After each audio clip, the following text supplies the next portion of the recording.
Today we'll start a new chapter on developing pricing strategies and programs. The following questions will be answered in this chapter. How do consumers process and evaluate prices? How should a company set prices initially for products and services? How should a company adapt prices to meet varying circumstances and opportunities? When and how should a company initiate a price change? How should a company respond to a competitor's price change? For some years now, the Internet has been changing the way buyers and sellers interact. On this slide is a short list of how the Internet allows sellers to discriminate between buyers and buyers to discriminate between sellers. Pricing practices have changed significantly, thanks in part to the severe recession in 2008 to 2009, a slow recovery, and the rapid technological advances.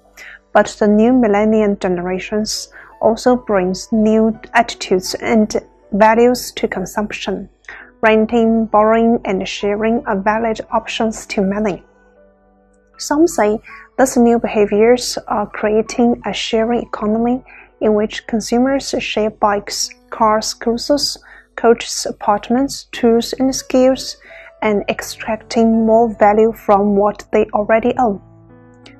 Bartering, one of the oldest ways to acquiring goods, is making a comeback through transactions estimated to total $20 billion annually in the United States.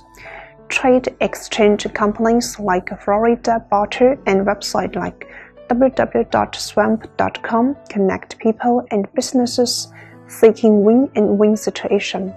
The sector of new sharing economy that is really exploding is rentals. In small companies, the boss often sets prices. In large companies, division and product line managers do. Even here, top management sets general pricing objectives and policies, and often approves lower management's proposals. Many companies do not handle pricing well and fall back on strategies such as we calculate our costs and add our industry's traditional margins.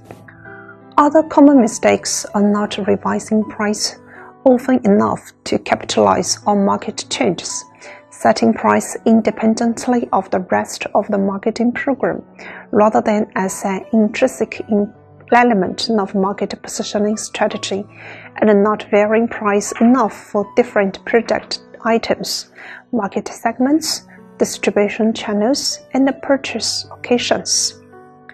For any organization, effectively designing and implementing pricing strategies requires a thorough understanding of consumer pricing psychology and a systematic approach to setting, adapting, and changing prices. Purchase decisions are based on how consumers perceive prices and what they consider the current actual price to be, not on the marketer's stated prices.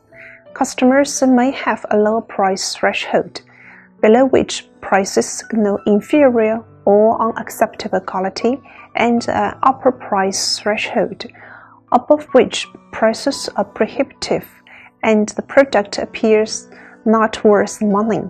Different people interpret prices in different ways. Although consumers may have very good knowledge of price ranges, surprisingly, few can accurately recall specific prices. When examining products, however, they often employ reference prices, comparing an observed price to an internal reference prices. They remember all an external frame of reference, such as a posted regular retail price. When consumers evoke one or more of those frames of reference, their perceived price can vary from stated price. Many consumers use price as an indicator of quality, Image pricing is especially effective with ego-sensitive products such as perfumes, expensive cars, and designer clothing. Many sellers believe prices should end in an odd number. Customers perceive an item priced at $299 to be in the $200 rather than in the $300 range. They tend to process prices left to right rather than by rounding. Price encoding in this fashion is important if there is a mental price break at the higher rounded prices. Another explanation for the popularity of line endings is that they suggest discount or bargain. So if a company wants a high price image, they should probably avoid the odd ending tactic. All types of reference prices are possible, and the sellers often attempt to manipulate them. For example, a seller can situate its product among expensive competitors to imply that it belongs in the same class. Department stores will display women's apparel in separate departments, differentiated by price. Dresses in the more expensive department are assumed to be of better quality. Marketers often encourage reference price thinking by stating a high manufacturer's suggested price, indicating that the price was much higher originally, or by pointing to a competitor's high price. A firm must set a price for the first time when it develops a new product, when it introduces its regular product into a new distribution channel or geographical area, and when it enters bids on the new contract work. The firm must decide where to position its product on quality and price. Most markets have 3 or 5 price points or tiers. Firms devise their branding strategies to help combine the price-quality tiers of their products or services to consumers. The company first decides where it wants to position its market offering. The clearer a firm's objectives, the easier it is to set price. For major objectives are survival, maximum current profit, maximum market share, maximum market skimming, and product quality leadership.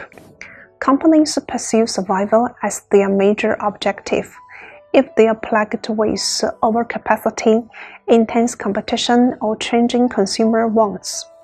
As long as prices cover variable costs and some fixed costs, the company stays in business. Many companies try to set a price that will maximize current profits. They estimate the demand and costs associated with alternative prices and choose a price that produces maximum current profit, cash flow, or rate of return on investment. Some companies want to maximize their market share. They believe a higher sales volume will lead to lower unit costs and a higher long-run profit, so they set the lowest price, assuming the market is price-sensitive. Texas Instruments famously practiced this market penetration pricing for years.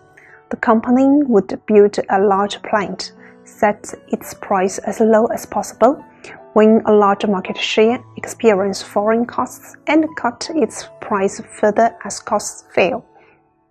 Companies unveiling a new technology favor setting high price to maximize market skimming. Sony has been a frequent practitioner of marketing skimming pricing, in which prices start high and slowly drop over time. A company might aim to be the product quality leader in the market. Many brands strive to be affordable luxuries, products or services characterized by high levels of perceived quality, taste, and status, with a practice just high enough not to be out of consumers' reach. Non-profit and public organizations may have other pricing objectives. A university aims for partial cost recovery knowing that it must rely on private gifts and public grants to cover its remaining costs. A non-profit hospital may aim to full cost recovery in its pricing. A non-profit sales company may price its productions to fill the maximum number of seats. A social service agency may set a service price geared to client income. The demand curve shows the market's probable purchase quality at alternative prices, summing the reactions of many individuals with different price sensitivities. The first step in estimating demand is to understand what affects price sensitivity. Generally speaking, customers are less price sensitive to low-cost items or items they buy infrequently. They are also less price sensitive when there are few or no substitutes or competitors. They do not readily notice the higher price. They are slow to change their buying habits. They think the higher prices are justified, and prices is only a small part of the total cost of obtaining, operating, and servicing the product over its lifetime. Most companies attempt to measure their demand curves using several different methods. Surveys can explore how many units consumers would buy at different proposed prices. Price experiments can vary the prices of different products in a store or of the same product in similar territories, so to see how the change affects sales. Statistical analysis of past prices, quantities sold, and other factors can reveal their relationships. Thanks for your attention. We will continue this part next time.